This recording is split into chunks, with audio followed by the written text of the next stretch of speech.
So sometimes when people are squatting, they get to the bottom position, and I mentioned this before, their heels kind of come up off the ground. Well, why is that? You know, and it could be really there's two main causes for that, for the most part.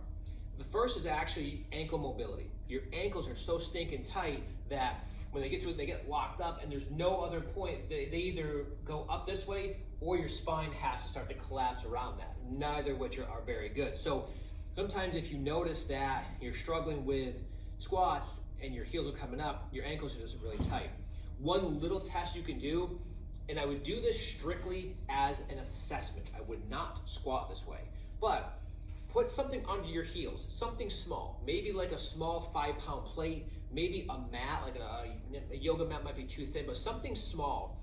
Put it under your heels, squat down, and see if it feels any different. If you notice that, oh wow, that feels easier, that feels less painful, then there's a very good chance that ankle mobility is part of the issue why you're struggling with your squat and why your heels are popping up.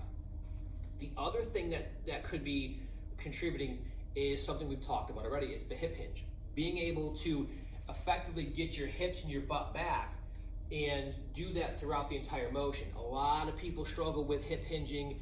It's a simple idea, but it's not easy to do.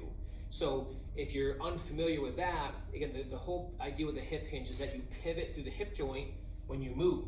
So when you squat, you want to come down this way, right? I'm pivoting here, which allows my upper body, it's coming forward, but it's coming forward because I'm pivoting through my hip, not because I'm rounding my back.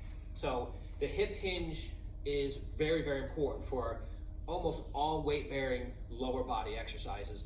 And if you couple a poor hip hinge with ankle mobility issues, yeah, your squat is going to be a dumpster fire, and you're probably going to have not just knee pain, but probably pain a lot of other places as well. So check your ankle mobility, and then really double down and nail your hip hinge. Get good at it, because it's going to show up in pretty much every lower body movement you do that have your feet on the ground.